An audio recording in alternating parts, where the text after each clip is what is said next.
Vamos a inclinar el rostro y vamos a tener una palabra de oración. Amado y querido Padre que estás en las alturas de los cielos, alabamos y honramos tu nombre en esta mañana. Gracias porque al escuchar a los jóvenes, al meditar en las palabras de sus cantos y al escuchar las palabras del cuarteto que también estuvo acá, vemos ese mensaje de amor y de misericordia que tú tienes para con tu pueblo. Gracias, Padre Santo. En estos momentos queremos clamar que tu Espíritu Santo esté con nosotros, que podamos estudiar tu santa palabra. Clamamos por la promesa de Isaías 59:21. Tú has prometido concedernos de tu Espíritu y de tu palabra, y es lo que queremos en esta mañana. Bendícenos pues, Padre Santo, con tu presencia. Te lo rogamos y agradecemos en el bendito y sagrado nombre de Cristo Jesús. Amén. Amén. Amén.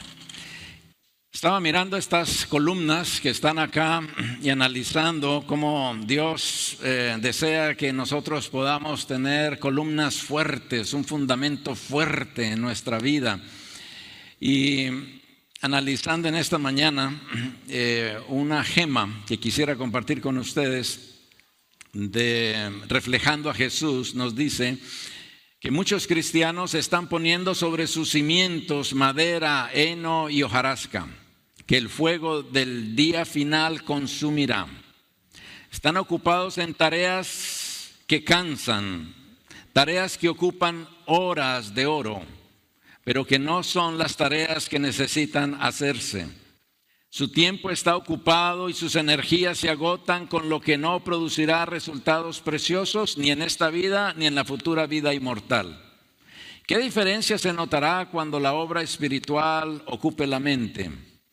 Cuando los talentos se pongan al servicio de Jesús. La luz que Él nos ha dado brillará entonces con rayos directos y concentrados sobre otros. Todo lo que hagamos por Jesús nos permitirá gozar más de esta vida. Y qué bueno que hoy estamos aquí reunidos precisamente para afianzar ese fundamento, para poder estar escuchando la palabra de Dios. Vamos a ver la lengua de Canaán, la quinta parte, y el tema es la morada y la efusión del Espíritu Santo. Esto es algo que hemos estado mencionando en diferentes momentos, pero vamos a tratar de abundar un poco más en ello en esta oportunidad. San Juan 7:37 al 39 nos dice estos hermosos versículos. Noten lo que dice: en el último y gran día de la fiesta, Jesús se puso en pie y alzó la voz diciendo: si alguno tiene sed, venga a mí y beba. El único ser que podía decir esas palabras, y él lo dijo para no solo aquellos, sino para nosotros también. El que cree en mí, como dice la Escritura, de su interior correrán ríos de agua viva. Esto dijo del Espíritu que habían de recibir los que creyesen en Él, pues que aún no había venido el Espíritu Santo porque Jesús no había sido aún glorificado. Qué maravilloso que las Escrituras nos expliquen precisamente lo que Jesús quiso decir. Cuando Él estaba hablando acerca de eso, nos explica: esto dijo del Espíritu que habían de recibir en futuro, pues aún no había venido el Espíritu Santo. ¿Por qué? Porque Jesús aún no había sido glorificado. Pero gloria a Dios que Jesús ya fue glorificado y que ese ya no es un impedimento y que Él anhela darnos su Espíritu Santo con poder. El aliento del Señor de los ejércitos debe entrar aquí cuando estamos hablando de la muerte espiritual. No es el agente humano el que inspira vida. El Señor Dios de Israel hará esa parte avivando la actividad en la naturaleza espiritualmente muerta. El aliento del Señor de los ejércitos debe entrar en los cuerpos muertos, espiritualmente hablando. Hablamos mucho del reavivamiento y solo quisiera mencionar que el verdadero reavivamiento va a venir como respuesta a la oración. Amén. Va a venir como respuesta a la oración el reavivamiento, y de ahí la importancia que nosotros debemos de dar a nuestra vida de oración. La mensajera del Señor nos había dicho que necesitamos entender mejor este tema. Nuestras mentes ascendiendo a Dios, qué privilegio es que nosotros, mortales, pecadores, tengamos la oportunidad de hablar con Dios. Nuestros corazones pueden ascender a Dios para requerir su consejo. Podemos elevar el alma a Dios para recibir el aliento celestial. Dios escuchará todas las súplicas del alma, todas. Y esto lo puede hacer un niño, un joven, un adulto, un anciano. Podemos nosotros tener a ese consejero, podemos sacar ese tiempo para decir: Señor, necesito de tu dirección, necesito de tu consejo. Cuando nosotros nos habituamos a hablar con Dios, vamos a tener pausas antes de hacer decisiones. Vamos a verdaderamente tenerlo a Él en cuenta y vamos a escuchar su voz claramente, que nos va a aconsejar por el camino que debamos de ir. El Espíritu de Dios da su aliento. Quizás durante algún tiempo la buena semilla permanezca inadvertida en un corazón frío y egoísta, sin dar evidencia de que se ha arraigado en él. Pero, oigan, aquí hay un pero grande. Pero después, cuando el Espíritu de Dios da su aliento al alma, brota la semilla oculta y al fin da fruto para la gloria de Dios. Hermanos, muchas semillas quizás hemos esparcido en diferentes lugares. Nuestros hijos tienen diferentes semillas, o nuestros vecinos, nuestros familiares. Y a veces quizás no vemos que brota algo y decimos: pues ya tenemos mucho tiempo orando, diciéndoles, y nada. Pero en el momento cuando el Espíritu Santo dé su aliento al alma, va a brotar esa semilla oculta y al fin va a dar frutos para la gloria de Dios. Y el que guarda sus mandamientos está en él y él en él. Me gusta este juego de palabras. Está en él y él en él. Y en esto sabemos que él permanece en nosotros por el Espíritu que nos ha dado, nos dice Primera de San Juan 3:24. Bien interesante que el apóstol Juan, que sabemos que se le llama el discípulo amado, pudo hablar más ampliamente del amor, pero también del Espíritu. Él es el único que le llama al Espíritu el Consolador, y él habla del Espíritu Santo como ningunos otros de los evangelios. El amor y el Espíritu. Y aquí entonces nos dice esa fusión que el Señor desea hacer en nosotros, de San Juan 17, 21 y 23. Ahora, estuvimos hablando, recuerden, el camino a Cristo nos dijo, ya lo leímos en estos días, de que la oración es el aliento del alma. Oiga, la oración, el aliento del alma. Y ahora aquí nos dice que el Espíritu Santo es el aliento de la vida espiritual en el alma. Interesante. Cuando nosotros oramos, estamos abriendo nuestra puerta. Cuando nosotros oramos como el Señor nos pide que oremos, cuando oramos con sinceridad, sin justicia propia, cuando venimos delante del altar, entonces el Espíritu Santo empieza a trabajar en nosotros de una manera más prominente. El Espíritu Santo es el aliento de la vida espiritual en el alma. El impartimiento del Espíritu es el impartimiento de la vida de Cristo. Imbuye al que lo recibe con los atributos de Cristo. Esto está en el deseado de todas las gentes. ¿Cómo mora Cristo en nosotros? Bueno, aquí nos dice que en el espíritu de profecía, los que ven a Cristo en su verdadero carácter y le reciben en el corazón, tienen vida eterna. Por el Espíritu es como Cristo mora en nosotros. Es por el Espíritu como Cristo mora en nosotros. Y el Espíritu de Dios, recibido en el corazón por la fe, es el principio de la vida eterna. Es un don de Dios, la gracia de Dios. Es tremenda la empresa que Dios ha hecho de redención. Es algo fenomenal la manera como Dios ha hecho a través del trabajo del Padre, del Hijo y del Espíritu Santo para obrar la redención de la raza humana. Es algo maravilloso. Luego intercedería por ellos y les enviaría a su propio representante, el Espíritu Santo. Estoy leyendo de Manuscritos 41, 1897. Luego intercedería por ellos y les enviaría a su propio representante. Leímos en estos días también que dice la mensajera del Señor de que la obra del Espíritu Santo es poco entendida y que necesitamos pedir precisamente para nosotros poder entender mejor la obra de su propio representante, el Espíritu Santo, quien los acompañaría en su obra. Este representante no aparecería en forma humana, sino que por fe sería visto y reconocido por todos los que creen en Cristo. Y esto es lo que nosotros necesitamos tener presente. Ahora, voy a leer, este es un pensamiento también, un manuscrito 41, y es muy interesante porque aquí hay unos énfasis en paréntesis, pero que están escritos así en el original. O sea que la pluma inspirada puso esto, dice de la siguiente manera: antes de dejarlos, Cristo les dio a sus seguidores una promesa positiva, de que después de su ascensión les enviaría el Espíritu Santo.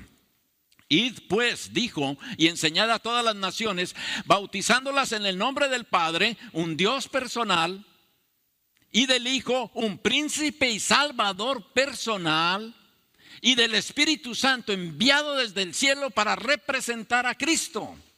Tres personas de la divinidad, enseñándoles a guardar todas las cosas que os he mandado, y aquí yo estaré con vosotros todos los días hasta el fin del mundo. Así que tenemos todos. Alguien en una ocasión dijo: nosotros a veces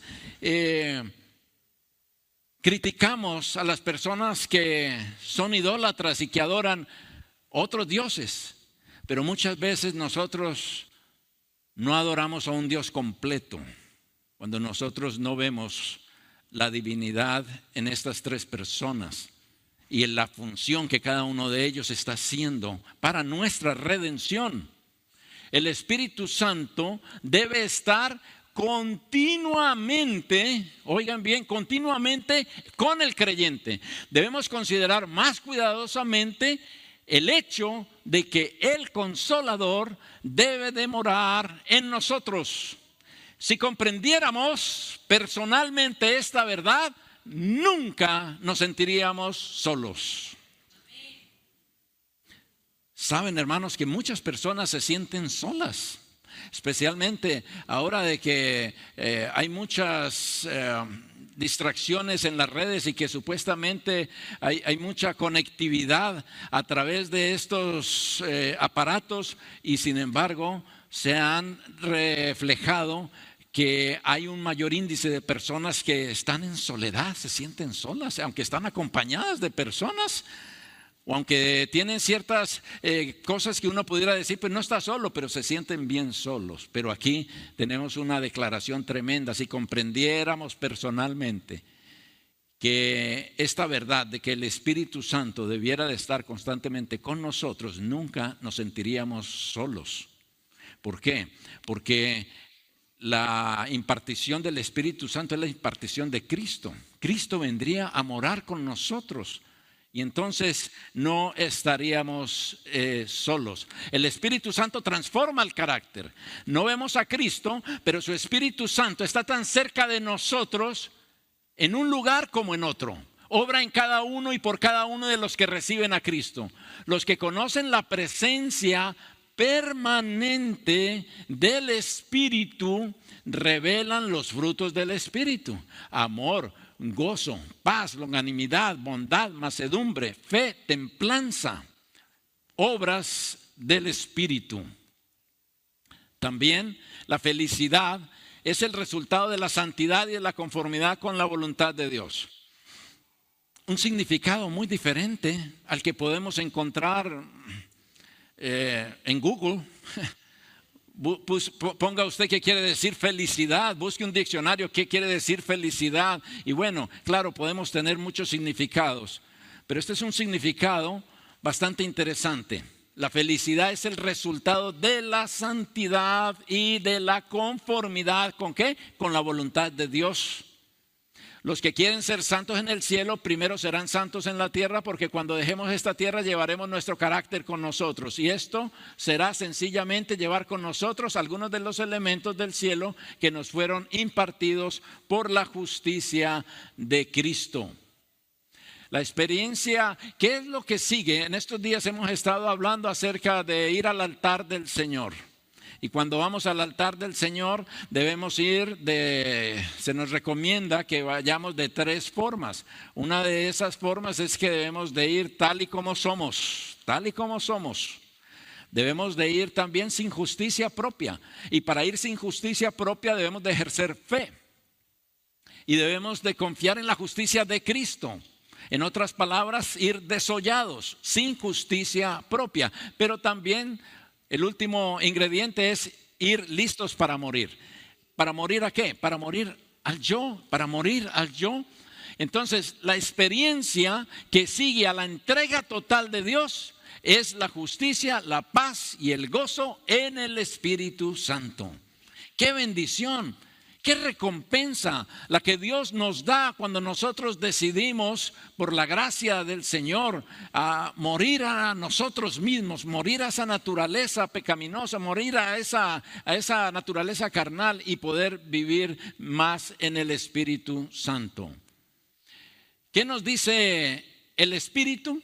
¿Qué hacemos o no según el Espíritu Santo? Bueno, el Espíritu le dijo a Felipe: acércate y júntate a ese carro. Mientras Pedro pensaba en la visión, le dijo el Espíritu: he aquí, 3 hombres te buscan. El Espíritu Santo hablando, dando instrucción. Y cuando llegaron a Misia, intentó ir a Bitinia, pero el Espíritu no se lo permitió. El Espíritu le dijo: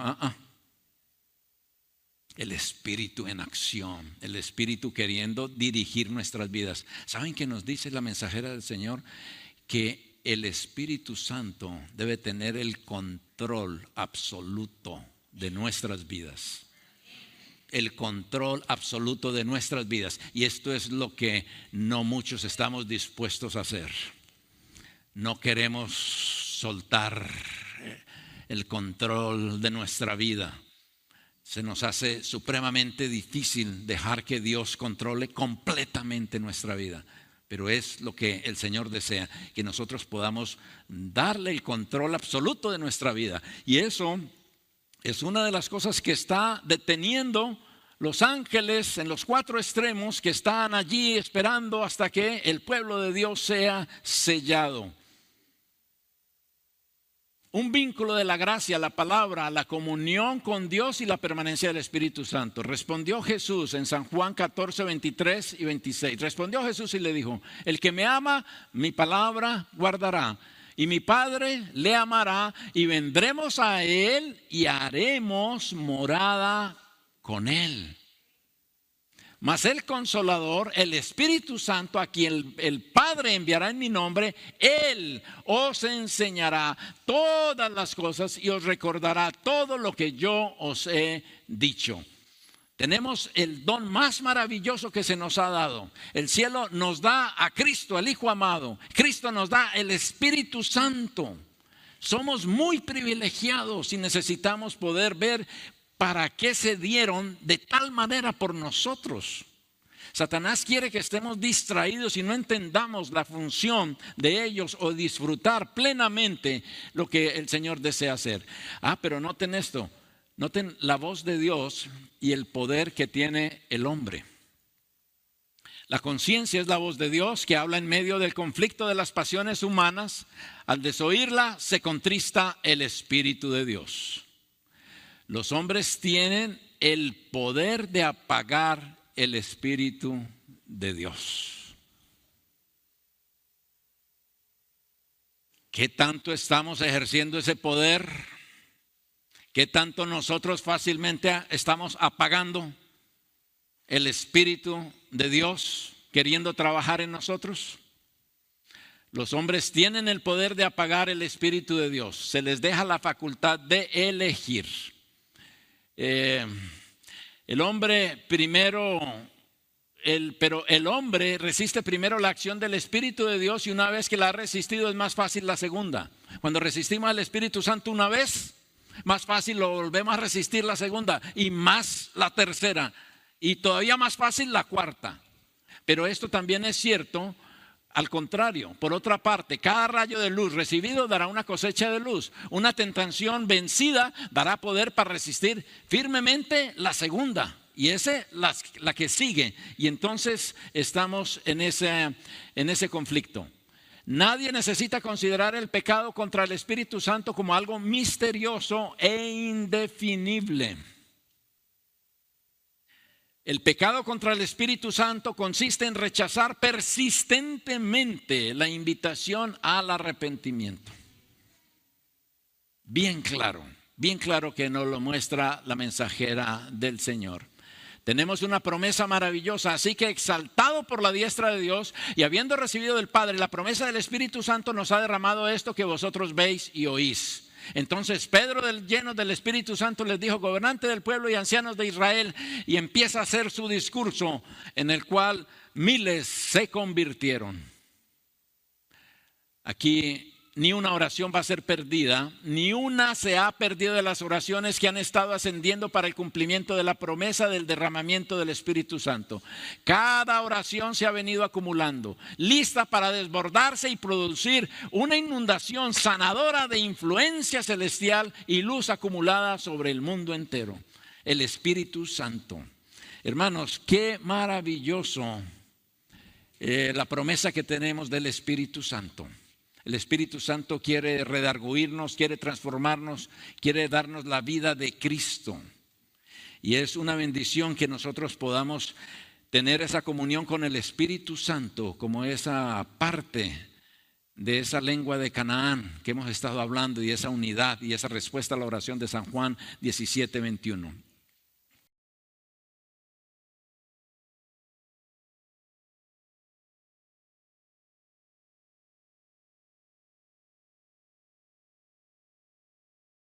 Todo sobre el altar. Hemos estado promoviendo el que ampliemos nuestro círculo de influencia en la oración. Aquí trajimos unas canastitas. Estas canastitas es una representación donde hemos de llevar nuestras oraciones, pero no acá, sino de manera simbólica al lugar santísimo donde Jesús está intercediendo por nosotros. Podemos nosotros llevar allí grupos de personas, no solamente nuestros conocidos, nuestros seres amados, pero toda la tierra está llena de gente en necesidad. Y que cuando nosotros oramos se nos dice que entonces se frustran las maquinaciones de Satanás. Hemos estado hablando de grupos de 10, un embrión, un bebé, un niño, una niña, un joven, un hombre, una mujer, un anciano o una anciana que están teniendo diferentes dificultades, y ya las hemos mencionado durante estos días, y pueden haber muchas otras más. Y cuando entonces las agregamos a la canastita de oración cada día oramos por los que ya están ahí, pero cada día vamos agregando más y más y más y más y más y más personas a esa canastita de oración que por medio de la fe están llegando delante de nuestro Señor Jesucristo. Y entonces debemos de ir listos para morir, para ir al altar. Quiero mencionarles acerca de este joven, Alexei Melnichuk, ucraniano. trabajando en un ministerio como misionero allá en Ucrania. Cuando llegó la primera invasión de Rusia, tuvieron que huir y huyeron al otro lado de Ucrania, donde había un ministerio que se llama Our Home, nuestro hogar, que es un centro de vida sana, pero con esto de la guerra cambió completamente y se volvió en un albergue. Y empezaron a llevar personas y personas. Y Alexi, junto con su familia y otros, se fueron para ayudar en ese ministerio. Pero después de estar algún tiempo allí, fue reclutado por el ejército de Ucrania. Y hace 5 o 6 días lo mataron. Esa fue la última foto que él envió a su familia. Se tomó un selfie y la envió a su familia. Es la última foto que se tiene de él. Pero estamos viviendo en un mundo de mucho dolor. En estos grupos que le estaba mencionando, de bebés, de niños, de jóvenes, de adultos, oramos por grupos así en Ucrania, en Rusia, en China, en Turquía, en diferentes países donde yo estoy seguro que de alguna manera Dios lo puede vincular con algún país donde usted esté orando por un grupo de personas así y la esté poniendo en la canastita de oración todos los días. Geográficamente nosotros nos venimos aquí a América y oramos por un grupo así de 10, de canadienses, de estadounidenses, de mexicanos, de beliceños, de guatemaltecos, de salvadoreños, de hondureños, de nicaragüenses, de costarricenses, de panameños, de puertorriqueños, de haitianos, de dominicanos, de caribeños. Y vamos por país con Colombia, también por Venezuela, con Ecuador, con Perú, con Brasil, con Chile, con Argentina, con Uruguay, Paraguay, con Bolivia, con las Guyanas, con Suramérica. Y estamos llevando grupos de 10 personas diariamente a esa canastita de oración allá donde el Señor cada día está multiplicando y multiplicando las personas que estamos llevando. El Señor desea que nosotros ampliemos nuestro círculo de oración porque estamos en guerra y el Señor desea de que nosotros podamos interceder por aquellas personas aquí en la tierra. Estamos en guerra y la oración es el arma más potente que el Señor nos haya podido brindar. En esta hora, hermanos, hemos estado hablando de lo que Dios quiere para su pueblo. Dios quiere que su iglesia pueda abrir la puerta que Él está tocando. La condición nuestra es deplorable y está descrita en Apocalipsis 3, el mensaje a la Odisea. Y simple y sencillamente es un mensaje de reprensión, pero con mucho amor, con compasión, donde el Señor nos dice que nosotros pensamos que estamos bien cuando en realidad no lo estamos. Es una dura reprensión, pero Él ha hecho provisión para que nosotros podamos estar en armonía con Él. Él ha hecho provisión a través de la justicia de Cristo. Él ha hecho provisión acerca de su Espíritu Santo. Y Él quiere que nosotros podamos salir de esa condición. Y al abrirle al llamado a la puerta que Él está haciendo, es abrir nuestra mente, nuestro corazón, nuestra vida a hacer su voluntad. Es a abrir la puerta al Espíritu Santo. Es una invitación a morir al yo.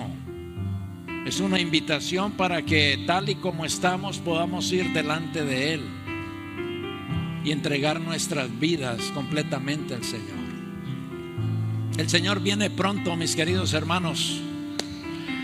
De pronto esta sea la última vez que yo pueda estar aquí con ustedes. No sabemos, pero no puedo dejar pasar esta oportunidad y hacer un llamado para aquellas personas que sientan que Dios está tocando a su puerta. aquellas personas que sientan que Dios está llamando a su puerta y que le está invitando a una vida de consagración, una vida de entrega a Él. Yo quisiera pedirte que pases aquí al frente. Si tú sientes que Dios te está invitando a que hagamos una entrega al Señor.